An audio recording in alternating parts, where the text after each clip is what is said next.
नमस्कार, मैं नेहा मोदी। अब वक्त हो चला है प्राइम टाइम बुलेटिन का। सबसे पहले नजर डालते हैं आज के हेडलाइंस पर। तेज रफ्तार बस ने 3 युवकों को लिया चपेट में। हादसे में 2 की हुई मौत, 1 गंभीर घायल। मंदिर से दर्शन कर लौटते वक्त हुआ हादसा। बुजुर्ग महिला से पर्स छीनकर भागे बदमाश। सीसीटीवी में कैद हुई वारदात। पुलिस ड्यूटी आरोपियों की तलाश में।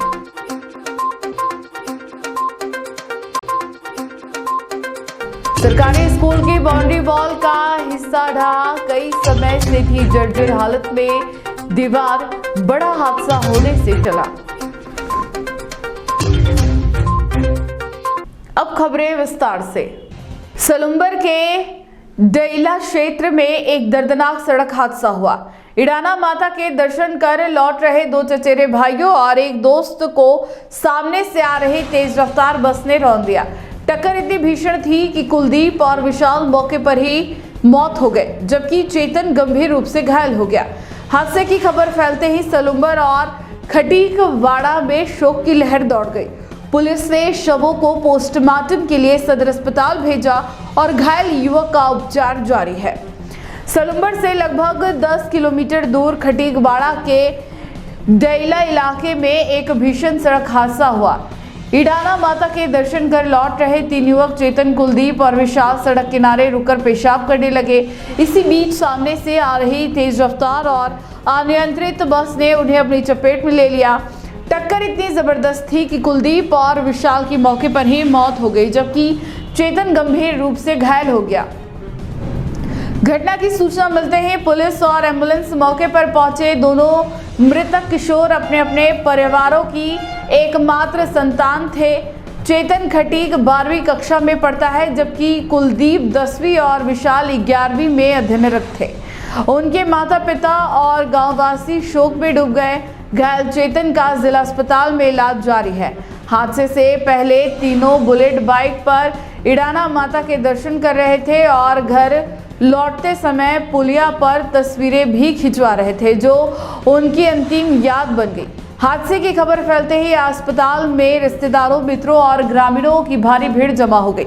सलुंबर और खटीकवाड़ा में पूरे गांव में मातम का माहौल है। बुजुर्गों का कहना है कि ऐसा दुखद हादसा इस क्षेत्र में पहले कभी नहीं हुआ। पुलिस मामले की जांच कर रही है और हादसे की जिम्मेदारी तय करने के लिए बस चालक की तलाश की जा रही है।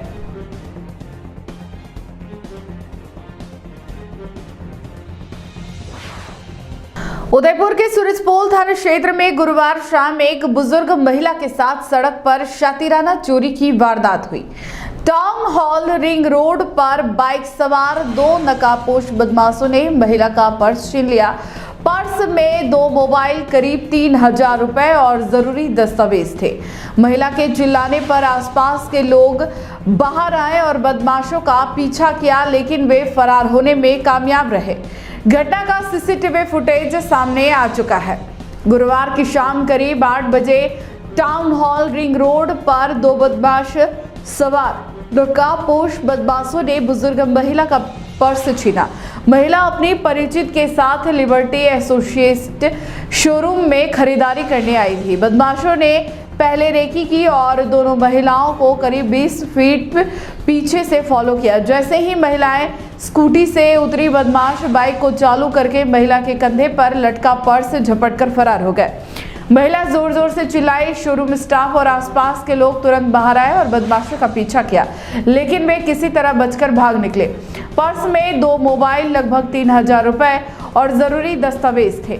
पुलिस ने सीसीटीवी फुटेज खंगाला, जिसमें बदमाशों की चालाकी और तेज रफ्तार से फरार होने की पूरी घटना दिखाई दे रही है। अधिकारी जनता से अपील कर रहे हैं कि यदि कोई संदिग्ध दिखाई दे तो तुरंत पुलिस को सूचित करे। इससे पहले 5 महीने पहले भी पंचवटी चौराहे के पास इसी तरह की घटना हुई थी, जब बाइक सवार 2 बदमाशों ने स्कूटी सवार बुजुर्ग महिला का पर्स छीनकर फरार हो गए थे। पुलिस इस तरह की वारदातों को रोकने के लिए इलाके में पेट्रोलिंग बढ़ा रही है और आरोपियों की पहचान कर उन्हें पकड़ने का प्रयास कर रही है। अगर आपको भी इस वेडिंग सीजन शादी की शॉपिंग करनी हो, इलेक्ट्रॉनिक हो, होम अप्लाइंसेस हो या फिर फर्नीचर, तो आ जाइए उदयपुर के अंदर लोकेटेड मयंक इलेक्ट्रॉनिक पे, जहाँ पर आपको ये सारी चीज़ें अवेलेबल मिल जाएगी एक ही जगह पर। नमस्ते दोस्तों, मैं Hitesh Jain, owner Mayank electronics 2.0 and Mayank electronics mobile world. शादी की पूरी शॉपिंग करने पे हम दे रहे हैं लाडली बिटिया को 6,990 रुपये का गिफ्ट, जिसमें से हम आपको दे रहे हैं mixer, tiffin box, pillow, bedsheet, comforter, iron और 3 लीटर कुकर। इतना प्राइस आपको कोई नहीं देगा पूरे उदयपुर में। तो आज ही आइए, आपकी शादी का सामान सारा बुक कराइए। Mayank electronics 2.0 sector 14 100 feet road. धन्यवाद।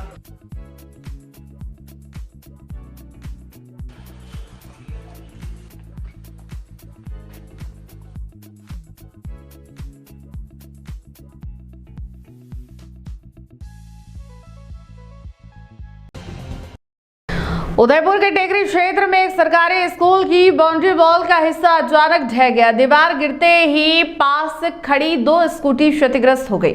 घटना के समय आसपास कोई मौजूद नहीं था, इसलिए किसी की जान नहीं गई। स्थानीय लोग मौके पर पहुंचकर स्थिति का जायजा लेने लगे। उदयपुर के टेकरी क्षेत्र स्थित सरकारी स्कूल में शुक्रवार को बड़ा हादसा होते होते टल गया। स्कूल की बाउंड्री वॉल का एक हिस्सा अचानक भरभरा कर ढह गया। इस हादसे की चपेट में पास में खड़ी 2 स्कूटी आ गई और उन्हें नुकसान पहुंचा। घटना के समय आसपास कोई व्यक्ति मौजूद नहीं था, जिससे किसी तरह की जनहानि नहीं हुई। अचानक हुए इस हादसे ने इलाके में अफरा तफरी मचा दी। मौके पर पहुंची स्थानीय जनता और पड़ोसी स्थिति का जायजा लेने लगे। लोगों ने बताया कि दीवार काफी समय से कमजोर हालत में थी और बारिश और नमी की वजह से यह ढह सकती थी। स्थानीय अधिकारियों को भी घटना की जानकारी दी गई और उन्होंने मौके पर जाकर स्थिति का आकलन किया। स्कूल प्रशासन ने कहा कि दीवार के क्षतिग्रस्त हिस्से को तुरंत हटाया जाएगा और सुरक्षा उपाय किए जाएंगे।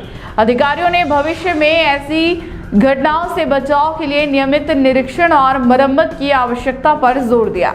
इस हादसे से प्रशासन को चेतावनी मिली कि स्कूलों और सार्वजनिक स्थलों की कमजोर संरचनाओं पर ध्यान देना बेहद जरूरी है, ताकि किसी भी अप्रत्याशित दुर्घटना से बड़े नुकसान को रोका जा सके।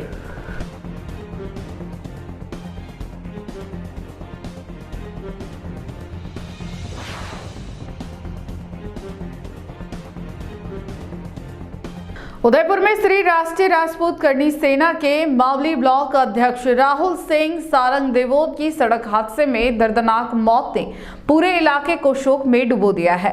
11 दिसंबर को उनकी शादी होनी थी, लेकिन निमंत्रण देकर लौटते समय कार दुर्घटना में उनकी जान चली गई। परिवार की खुशियां पल भर में मातम में बदल गई। वहीं संगठन ने इसे अपूर्णीय क्षति बताया है। उदयपुर जिले के मावली क्षेत्र में गुरुवार देर रात हुए भयानक सड़क हादसे ने एक पूरे परिवार की खुशियां खत्म कर दी। करनी सेना के मावली ब्लॉक अध्यक्ष राहुल सिंह सारंग देवोत अपने रिश्तेदारों को शादी का निमंत्रण देकर वापस लौट रहे थे। दरौली के पास 4 लेन हाईवे पर अचानक उनकी कार अनियंत्रित होकर डिवाइडर से टकराई और सीधे रॉन्ग साइड जा पहुंची। इसी दौरान तेज रफ्तार से आ रहे ट्रेलर ने कार को जोरदार टक्कर मार दी।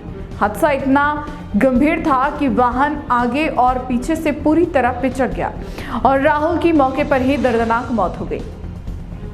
कार में उनके साथ मौजूद मित्र लक्ष्मण सिंह भी घायल हो गए, जिनका इलाज जारी है। राहुल की मौत की खबर जैसे ही घर पहुंची, शादी की तैयारियों में जुटा परिवार सदमे में डूब गया। 10 दिसंबर को बड़ा आयोजन होना था और 11 तारीख को बारात निकाली जानी थी, लेकिन कुछ ही पलों में खुशियों का माहौल मातम में बदल गया। उदयपुर जिला अध्यक्ष अर्जुन सिंह ने बताया कि राहुल बीते 2 साल से मावली ब्लॉक अध्यक्ष का दायित्व संभाल रहे थे और जनहित के मुद्दों को सक्रियता से उठाते थे। उनका प्लास्टिक खिलौनों का व्यवसाय था और 3 भाई बहनों में वे दूसरे नंबर पर थे। उनके निधन से संगठन और परिवार दोनों को गहरा आघात पहुंचा है।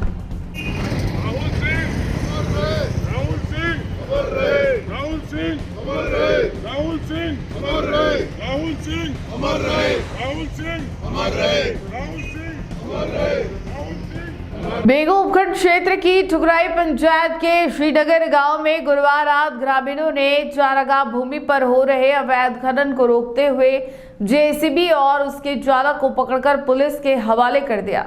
ग्रामीणों के विरोध के दौरान माहौल तनावपूर्ण हो गया, जिस पर बेगू थाना पुलिस मौके पर पहुंची और स्थिति संभाली। ग्रामीणों ने पुलिस थाने में रिपोर्ट देकर मांग की है कि चारागाह पर अवैध खनन करने वालों के खिलाफ सख्त कार्रवाई की जाएगी। बेगूखंड क्षेत्र में अवैध खनन के खिलाफ ग्रामीणों का गुस्सा गुरुवार रात खुलकर सामने आया, जब ठुकराई पंचायत के श्रीनगर गांव में चारागाह भूमि पर जेसीबी मशीन से खनन किए जाने की सूचना पर बड़ी संख्या में लोग मौके पर पहुंच गए।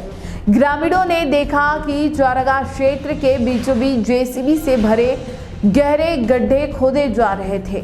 उन्होंने तुरंत मशीन को रुकवाने का प्रयास किया, लेकिन इसी दौरान जेसीबी चालक ने कथित रूप से मशीन को ग्रामीणों की ओर बढ़ाने की कोशिश की, जिससे तनाव का माहौल बन गया। स्थिति बिगड़ती देख ग्रामीणों ने ड्राइवर को पकड़ लिया और जेसीबी को वहीं रोककर बेगू थाना पुलिस को सौंप दिया।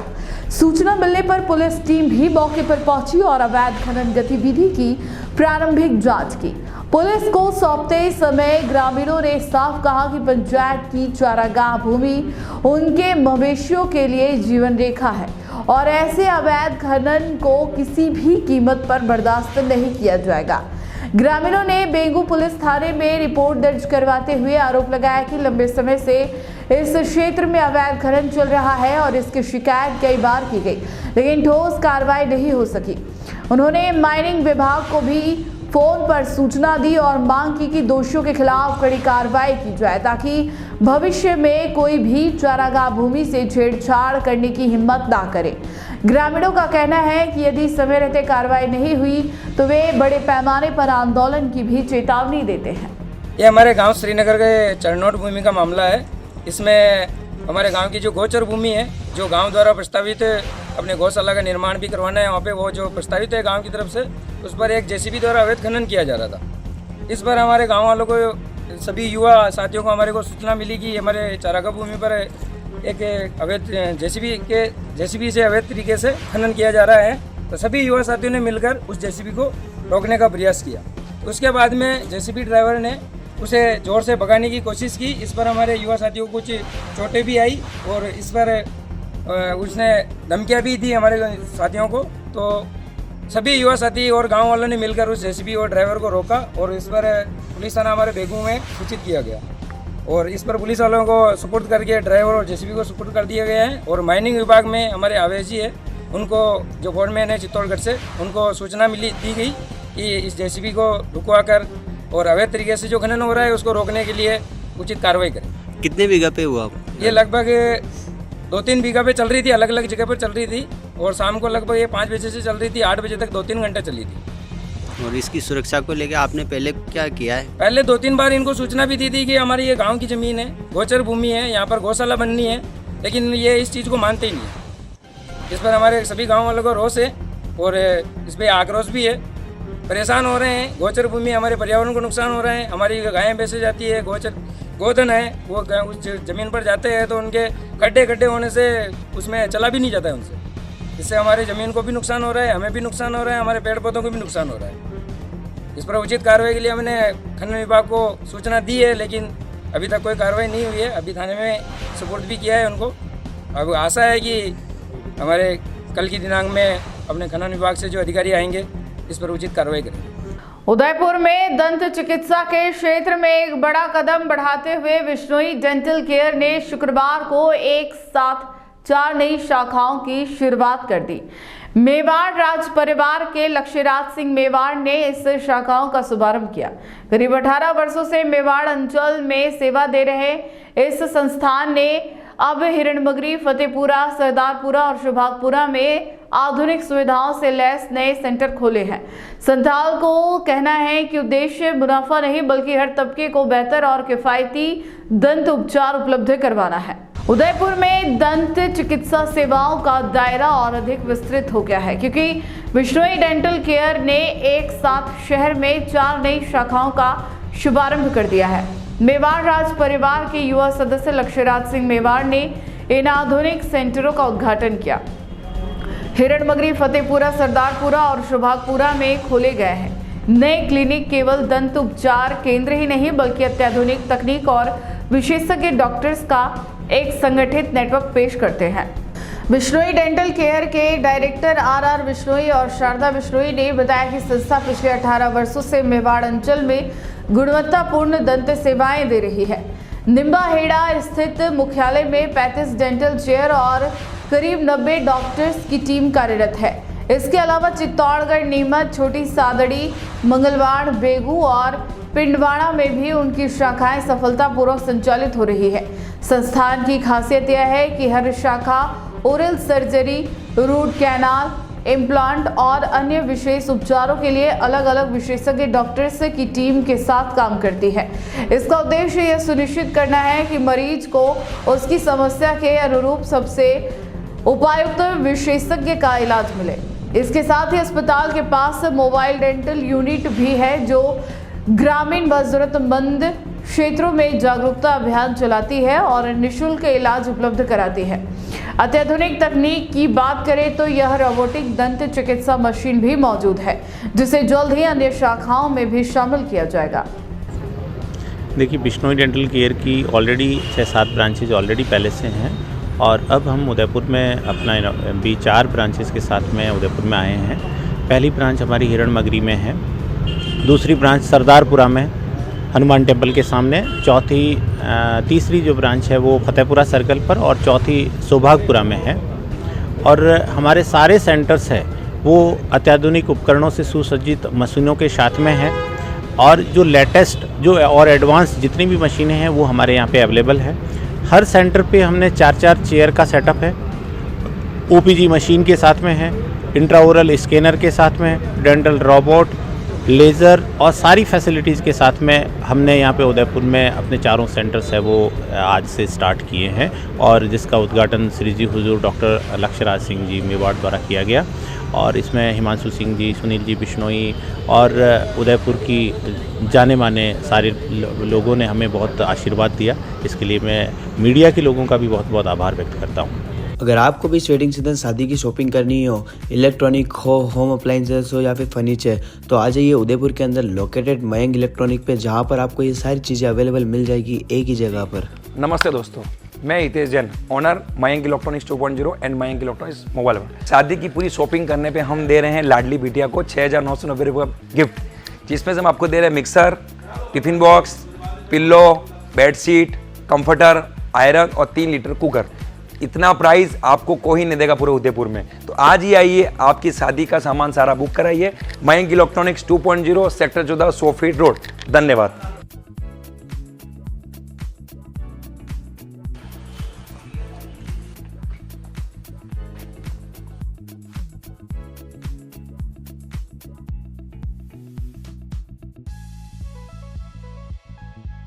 उदयपुर में विश्व दिव्यांगता दिवस के अवसर पर विद्या भवन वेलनेस टीम और जीएसटी टीचर्स कॉलेज द्वारा माइंड फेस्ट मनोत्सव 2025 का आयोजन किया गया, जहां मानसिक स्वास्थ्य, भावनात्मक बुद्धिमत्ता और समावेशन पर केंद्रित सार्थक गतिविधियों ने छात्रों को नई समझ दी। विभिन्न स्कूलों ने उत्साहपूर्वक भाग लेते हुए कहानी लेखन से लेकर थिएटर प्रस्तुति तक अपनी रचनात्मकता दिखाई। कार्यक्रम में विशेषज्ञ वक्ताओं ने डिजिटल आदतों और मानसिक स्वास्थ्य से जुड़ी महत्वपूर्ण बातों पर दिशा निर्देश भी दिया। उदयपुर में आयोजित माइंड फेस्ट मनोत्सव 2025 ने इस वर्ष विश्व दिव्यांगता दिवस को एक नया आयाम दिया। विद्या भवन वेलनेस टीम और Vidya Bhavan GST teachers college द्वारा संयुक्त रूप से आयोजित इस कार्यक्रम का उद्देश्य मानसिक स्वास्थ्य को लेकर छात्रों में गहरी समझ विकसित करना और भावनात्मक संवेदनशीलता को बढ़ावा देना था। कार्यक्रम की शुरुआत कहानी और निबंध लेखन जैसी गतिविधियों से हुई, जहां विद्यार्थियों ने शैक्षणिक दबाव, रिश्तों में संवाद, पारिवारिक अपेक्षाएं और आत्म जागरूकता जैसे विषयों पर अपने विचार व्यक्त किए। पोस्टर निर्माण, समूह चर्चा और थिएटर प्रस्तुति ने छात्रों को मानसिक स्वास्थ्य के विभिन्न पहलुओं को रचनात्मक रूप से समझने का अवसर दिया। मुख्य अतिथि और विद्या भवन सोसाइटी के अध्यक्ष डॉक्टर जितेंद्र कुमार, तालिया ने मन, शरीर और भावनाओं की परस्पर कड़ी पर विस्तार से बात कही। वहीं विशिष्ट वक्ता रेणु सिंह और डॉक्टर गायत्री तिवारी ने डिजिटल जीवन शैली के प्रभाव और मानसिक स्वास्थ्य से जुड़े मिथकों पर महत्वपूर्ण चर्चा की। मुख्य वक्ता और विद्या भवन सोसाइटी के CEO राजेंद्र भट्ट ने कहा कि मानसिक स्वास्थ्य सिर्फ एक दिन का मुद्दा नहीं बल्कि रोज निभाई जाने वाली जिम्मेदारी है। उन्होंने वेलनेस सेंटर के 8 वर्षों तक चल रहे सतत प्रयासों की प्रशंसा की। Neerja Modi, Walkwoods, GD Goenka, Saint Anthony's तथा अन्य कई स्कूलों के विद्यार्थियों ने उत्साह के साथ भाग लिया। अभिलाषा स्कूल की विशेष प्रस्तुति ने कार्यक्रम में अलग ही ऊर्जा भर दी। BEd और MEd विभाग के विद्यार्थियों ने आयोजन को सफल बनाने में अहम भूमिका निभाई।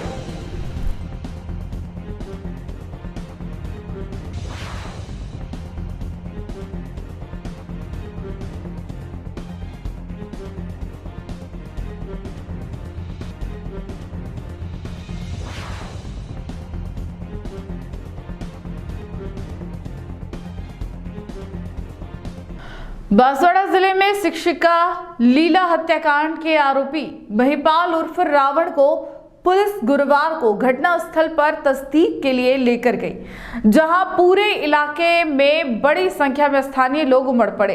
पुलिस ने कलिंजरा बस स्टैंड पर आरोपी द्वारा किए गए तलवार हमले की सटीक पुनः संरचना की। पुलिस अधीक्षक सुधीर जोशी के निर्देशन में न केवल इस जघन्य हत्याकांड का खुलासा हुआ बल्कि 5 महीने से फरार चल रहे आरोपी की गिरफ्तारी पर पुलिस टीम का मनोबल भी बढ़ाया गया। बांसवाड़ा के चर्चित शिक्षिका लीला हत्याकांड के मामले में पुलिस ने एक महत्वपूर्ण कार्रवाई करते हुए मुख्य आरोपी महिपाल उर्फ रावण को घटनास्थल पर तस्दीक के लिए लेकर गए। जैसे ही पुलिस आरोपी को कलिंजरा बस स्टैंड पहुंची, जहां यह वारदात हुई थी, बड़ी संख्या में स्थानीय लोग मौके पर इकट्ठा हो गए। भीड़ का यह जुटाव पुलिस की कार्रवाई पर जनता के विश्वास और अपराधियों में भय के माहौल को साफ तौर पर दर्शाता है। तस्दीक के दौरान पुलिस टीम ने आरोपी से उस दिन की घटनाओं का रिएक्ट करवाया जिसमें उसने शिक्षिका लीला पर तलवार से हमला कैसे किया, किस दिशा में आया और हमले के बाद कैसे भागा, इन सभी पहलुओं की बारीकी से पड़ताल की गई। पुलिस ने स्थल पर हर एंगल से जांच कर घटनाक्रम का पुनर्निर्माण विशेष सतर्कता के साथ पूरा किया। पुलिस अधीक्षक सुधीर जोशी के नेतृत्व में चल रही जांच टीम ने न केवल मामले का सफल खुलासा किया बल्कि 5 महीनों से फरार चल रहे आरोपी को पकड़कर बड़ी उपलब्धि हासिल की है।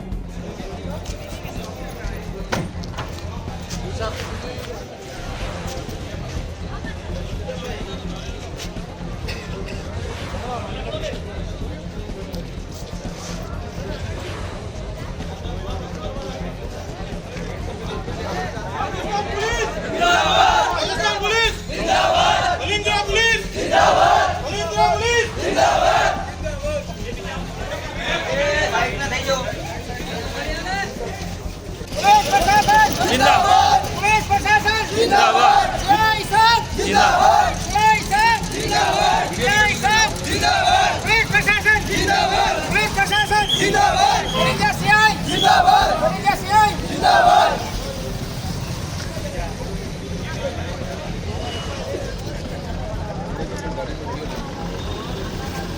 अगर आपको भी इस वेडिंग सीजन शादी की शॉपिंग करनी हो, इलेक्ट्रॉनिक हो, होम अप्लाइंसेस हो या फिर फर्नीचर, तो आ जाइए उदयपुर के अंदर लोकेटेड मयंक इलेक्ट्रॉनिक पे, जहाँ पर आपको ये सारी चीज़ें अवेलेबल मिल जाएगी एक ही जगह पर। नमस्ते दोस्तों, मैं Hitesh Jain, owner Mayank electronics 2.0 and Mayank electronics mobile world. शादी की पूरी शॉपिंग करने पे हम दे रहे हैं लाडली बिटिया को 6,990 रुपये का गिफ्ट, जिसमें से हम आपको दे रहे हैं mixer, tiffin box, pillow, bedsheet, comforter, iron और 3 लीटर कुकर। इतना प्राइस आपको कोई नहीं देगा पूरे उदयपुर में। तो आज ही आइए, आपकी शादी का सामान सारा बुक कराइए। Mayank electronics 2.0 sector 14 100 feet road. धन्यवाद।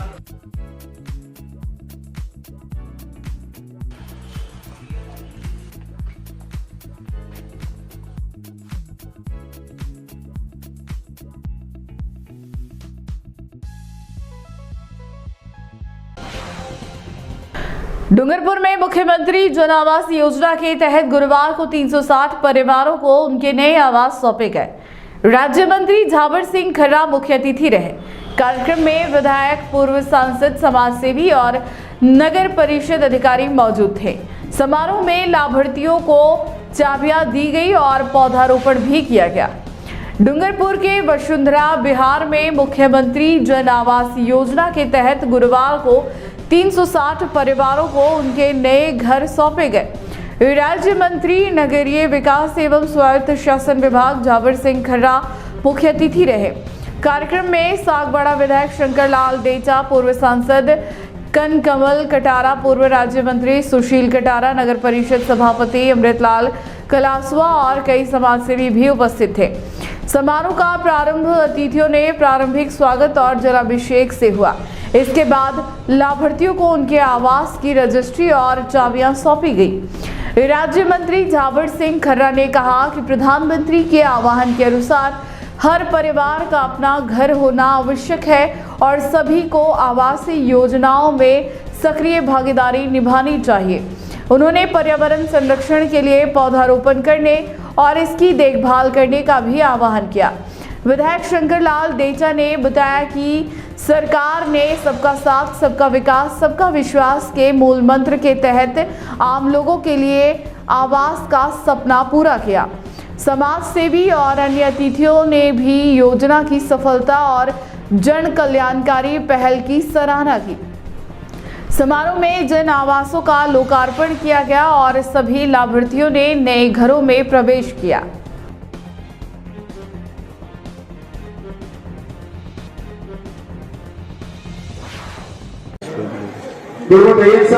उसको बोला बंद करेगा। अरे बोलना उसको बोलेंगे। उसके बाद एक दौर आया जब निर्माण कार्य पूर्णतः शिथिल हो गया। 2024 के बाद दोबारा निर्माण कार्य में तेजी आई और आज 360 आवास पूर्ण होकर जिन 320 लाभार्थियों ने संपूर्ण राशि जमा करवा दी थी, उन्हें उनके आवास या घर कहें इस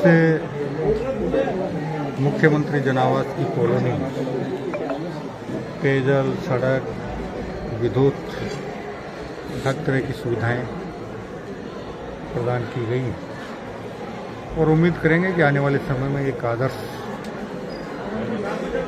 रहवासी कॉलोनी के रूप में ये अपने आप को स्थापित करने में सफल है। सर, प्रदेश में क्राइम की बात करें तो पिछले साल की अपेक्षा 2025 में क्राइम के अंदर काफ़ी कमी आई है। किस दृष्टि में? देखिए, एक कालखंड था 5 साल का, उसमें अस्थिर सरकार के कारण अपराधियों के हौसले बुलंद थे और दूसरा, उत्तर प्रदेश में जिस तेजी के साथ कानून व्यवस्था सुधरी तो वहाँ के अपराधी राजस्थान आकर अपराध करने लग गए थे। पिछले 2 साल में अपराधियों के प्रति सख्ती बढ़ती गई, साथ ही 18 से 23 के कालखंड में बेरोजगारों के भविष्य के साथ पेपर चोरी और सामूहिक नकल के माध्यम से जिस प्रकार उनके आत्मा पर तुषारपात किया गया, उसके खिलाफ कठोर कार्रवाई की गई। SIT का गठन किया गया, सैकड़ों लोगों को जेल के सरकुत्ते के पीछे पहुंचाया गया और पिछले 2 वर्षों में राजस्थान में जितने भी प्रतियोगी परीक्षाएं हुई, सारी की सारी प्रतियोगी परीक्षाएं पूर्ण रूप से पारदर्शी और निश्चित तरीके से संपन्न हैं। ये दृढ़ इच्छा शक्ति और सुदृढ़ प्रशासनिक और कानून व्यवस्था के कारण संभव होता है। इसके अलावा पिछले 2 साल में आदरणीय प्रधानमंत्री जी के मार्गदर्शन में माननीय मुख्यमंत्री जी राजस्थान की समस्याओं के समाधान और विकास के लिए इस तेजी से काम किया। चाहे हमारी नदियों के समुचित उपयोग के लिए किसी ज़माने में RCP नाम था, उसे रामगढ़ का नाम देकर 17 जिलों के लिए दिसंबर 2024 में शिलान्यास हमारे प्रधानमंत्री के आह्वान तेजी से उसका काम प्रारंभ किया गया। सौर ऊर्जा के क्षेत्र में उल्लेखनीय प्रगति की, जिससे लोगों की जो कमी थी बहुत हद तक दूर हुई। फिर बांसवाड़ा में आदरणीय प्रधानमंत्री जी आत्मनिर्भर बिजली का शिलान्यास हुआ। कल भी हमारे राजस्थान के ऊर्जा मंत्री तेलंगाना राज्य में गए हुए थे, जहाँ तेलंगाना और राजस्थान सरकार मिलकर एक बिजली की खदान के पास ताप बिजली का लगाने की परियोजना पर समझौते की बातचीत करने गए और वहाँ की सरकार हमारे यहाँ सौर ऊर्जा के क्षेत्र में काम करके सौर ऊर्जा उत्पादन का काम करेगी। इसके अलावा शासन के पहले साल में राइजिंग राजस्थान के माध्यम से प्रवासी राजस्थानियों, बाकी प्रवासियों को और विदेशियों को, निवेशकों को यहाँ आमंत्रित किया। 35 लाख करोड़ रुपए के समझौता पत्रों पर हस्ताक्षर हुए। 7 लाख करोड़ रुपए के समझौता पत्र धरातल पर उतर चुके हैं और जल्दी 2 लाख करोड़ रुपए के समझौता पत्र और धरातल पर उतरेंगे। और फिर 10 तारीख को प्रवासी राजस्थान दिवस के रूप में लगभग 5000 हमारे वो प्रवासी बंधु जिन्होंने राजस्थान से बाहर जाकर अपनी कर्मशीलता से, अपनी बुद्धिमत्ता से उद्योग और व्यापार जगत में अपना नाम कमाया, उनको आमंत्रित किया। और निश्चित रूप से 10 तारीख के प्रवासी राजस्थान दिवस में भी बाकी बचे हुए पुराने समझौता पत्रों के क्रियान्वयन के लिए क्या कठिनाइयाँ आई उनको दूर करके उनको धरती पर उतारने का और नए समझौते करने का काम। और इस प्रकार कुल मिलाकर राजस्थान के आर्थिक विकास माननीय प्रधानमंत्री ने महत्वपूर्ण कार्य। सर, कांग्रेस जो है अभी सरकार की ओर से जो मंत्री सुनवाई बीजेपी कार्यालय में कार्यकर्ताओं के लिए उस पर निशाना साधा। देखिए, 2 तरह की बात है। हम मंत्रिमंडल के जितने भी सदस्य हैं तो सामान्यतः सप्ताह में 3 दिन जयपुर रहते हैं, कुछ लोग 4 दिन भी रहते, 5 दिन रहते। जब भी हमारे मंत्रिमंडल के सदस्य जयपुर रहते हैं वो रोज़ सुबह सुबह अपने आवास पर और उसके बाद दिन में सचिवालय में जनसुनवाई में व्यस्त हैं, बाकी सरकारी कामकाज निपटाते हैं। पार्टी के कार्यकर्ताओं की जनसुनवाई के लिए पार्टी स्तर पर प्रयास किया गया, जिससे अभी सोमवार से पार्टी के प्रदेश कार्यालय पार्टी कार्यकर्ताओं की जनसुनवाई का कार्यक्रम रखा गया। इसका मुख्य उद्देश्य यह है कि जनसुनवाई के साथ साथ उस क्षेत्र की मूलभूत समस्याएं क्या हैं, आने वाले समय के लिए विकास की क्या योजनाएं बनी, उसका भी फीडबैक हम हमारे पार्टी के कार्यकर्ताओं के माध्यम से जो जन सुनवाई में है उनसे संकल्प है और उसी के अनुरूप सरकार आने वाले समय में किस क्षेत्र के लिए किस प्रकार की कार्य योजना बने, इसके रूपरेखा तैयार करने में सफलता है। सर, स्वच्छता की आपने बात करी, लास्ट सवाल है। और डूंगरपुर नगर परिषद में हमेशा ही प्रदेश का मान स्वच्छता के क्षेत्र में बढ़ा है, लेकिन देखा जाता है सर सरकार की ओर से, मतलब आपके विदेश मंत्रालय की ओर से ही कोई राशि अवार्ड स्वरूप अगर शहर को नगर परिषद को दी जाए तो और भी विकास के काम है वो यहाँ संभव हो सकता है। तो आगे आपकी इस प्रकार की कोई पहल रहेगी कि अगर कोई परिषद? बिल्कुल, हम हमारे जितने भी स्वच्छता के मामले में सर्वोत्तम काम करने वाले नगर निकाय हैं, उनके लिए भारत सरकार के स्तर पर कार्य योजना बन रही है कि उनकी अब तक की जो उपलब्धियां हैं वो और बेहतर बने और उसके लिए क्या क्या संसाधन की उनको आवश्यकता पड़े, उनका आकलन करके उसके बारे में मालूम। सर, कल सागवाड़ा में शिलान्यास कार्यक्रम रहेगा, अभी बात कर आए हैं। सर, एक निकायों उदयपुर में शुक्रवार को जलग्रहण विकास एवं भू संरक्षण विभाग ने संभाग स्तरीय वाटरशेड महोत्सव 2025 आयोजित किया। नगर निगम सभागार में हुए कार्यक्रम में ग्रामीण विधायक फूल सिंह मीणा और जिला परिषद सीओ रिया डाबे मुख्य अतिथि रहे। कार्यशाला में जल पूजन और आरती के साथ जलग्रहण मॉडल का अवलोकन भी किया गया। उदयपुर के दीनदयाल उपाध्याय सभागार परिसर में शुक्रवार को जल ग्रहण विकास एवं भू संरक्षण विभाग द्वारा संभाग स्तरीय वाटरशेड महोत्सव 2025 का आयोजन किया गया। कार्यक्रम में ग्रामीण विधायक फूल सिंह मीणा और जिला परिषद सीओ रिया डाबी विशेष अतिथि के रूप में मौजूद रहे। कार्यक्रम की शुरुआत अतिथियों द्वारा जल पूजन और आरती से हुई। वाटरशेड अधीक्षण अभियंता अतुल जैन ने उपस्थित अतिथियों को विभिन्न जिलों और स्वयंसेवी संस्थाओं द्वारा बनाए गए स्टॉल्स और जल ग्रहण मॉडल का अवलोकन करवाया। इस अवसर पर किसानों ने अपने गांव में किए गए सफल जल संरक्षण प्रयास साझा किए।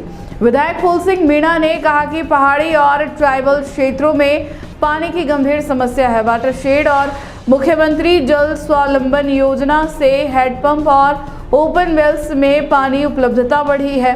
उन्होंने कहा कि पुराने कुएं और बावड़ियों का जीर्णोद्धार किया जा रहा है ताकि जल संरक्षण और सतत विकास सुनिश्चित किया जा सके।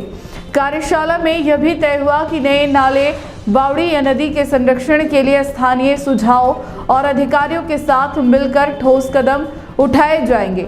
इस महोत्सव ने जल संरक्षण के महत्व और किसानों की सफलता को पूरे क्षेत्र में उजागर किया।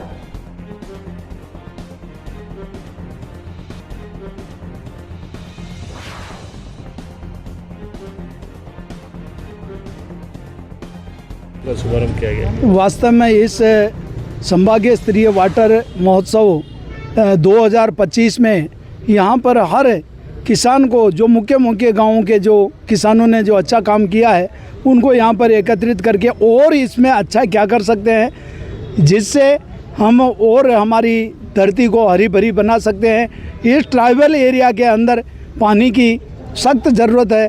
पहाड़ी एरिया है और सारा पानी बहकर समुद्र में चला जाता है। उसको दौड़ते हुए को रेंगना और दौड़ते हुए को चलना और चलने वाले को रेंगना और रेंगते हुए को रोकना सिखाने का काम कर सकते हैं। तो ये वाटरशेड के द्वारा किया गया। यही नहीं, हमारे मुख्यमंत्री जल स्वावलंबन योजना से भी इसका काम किया था, तो उसका हमारे को बहुत ही ज़्यादा फ़ायदा मिला। जो हमारा हैंडपम्प फरवरी मार्च में ही सूख जाता था, वो आने वाली बरसात तक हमेशा रिचार्ज होकर हमारी जनता को पानी मिलता था। ओपन वेल सूख जाते थे, उसमें भी हमारे अब पानी रुकने लग गया है।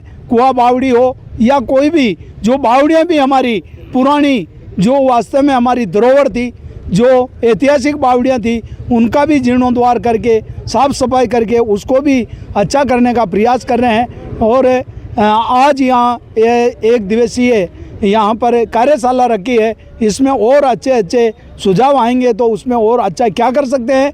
आपके मीडिया के माध्यम से मैं आपका भी आभार व्यक्त करता हूँ कि ऐसे हमारा ये उत्सव को आप जनता तक पहुँचाएंगे तो वो भी जागरूक होगी और जनता को ही नहीं, पूरा देश को फ़ायदा होगा। इसके लिए मैं इस अवसर पर सभी अधिकारियों का और सरकार का आभार व्यक्त करता हूं कि हमारी ये योजना धरातल पर पहुंचे और उनको सबको फ़ायदा मिले, यही मेरी कामना है। बहुत बहुत धन्यवाद। भाई साहब, कई नदी और नालों को जो है वो काटा जा रहा है भूमाफियाओं द्वारा। कई बार शिकायत और मीडिया के माध्यम से कई खबरें भी प्रकाशित की गई। क्या इसको भी लेकर अधिकारियों से कोई चर्चा हुई है या महोत्सव में कोई बातचीत वगैरह हुई है? मेरे ध्यान में आपने जो कहा है तो अब आएगा तो उसके बारे में भी हम सोचेंगे कि कुआं बावड़ी है या नाला है, नदी है। उसमें मेरी बूजड़ा की जो नदी है उसका भी हमने पेंसिंग करवा के उसकी भी बाउंड्री वॉल करवाई है। ऐसा नाला और कोई नदी है तो उसके बारे में आप बताएंगे या जनता कोई बताएगी तो उसके ऊपर अमल किया जाएगा और उसके ऊपर सोचकर निर्णय लिया जाएगा सभी अधिकारियों से, और हमारे सरकार से भी बात करके और उसके ऊपर कोई न कोई सख्त निर्णय करेंगे। धन्यवाद। अगर आपको भी वेडिंग सीजन शादी की शॉपिंग करनी हो, इलेक्ट्रॉनिक हो, होम अप्लाइंसेस हो या फिर फर्नीचर, तो आ जाइए उदयपुर के अंदर लोकेटेड मयंक इलेक्ट्रॉनिक पे, जहाँ पर आपको ये सारी चीज़ें अवेलेबल मिल जाएगी एक ही जगह पर।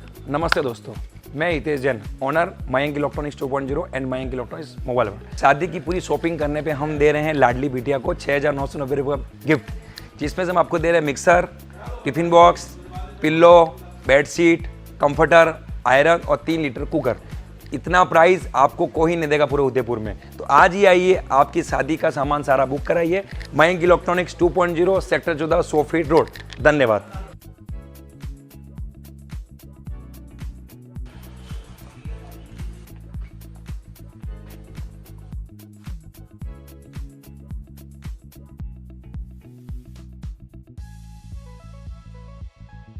टी न्यूज राजस्थान के बुलेटिन में फिलहाल अब तक के लिए इतना ही। आइए चलते चलते फिर से नजर डालते हैं आज के टॉप हेडलाइंस पर। तेज रफ्तार बस ने 3 युवकों को लिया चपेट में। हादसे में 2 की हुई मौत, 1 गंभीर घायल। मंदिर से दर्शन कर लौटते वक्त हुआ हादसा। बुजुर्ग महिला से पर्स छीनकर भागे बदमाश। सीसीटीवी में कैद हुई वारदात। पुलिस ड्यूटी आरोपियों की तलाश में।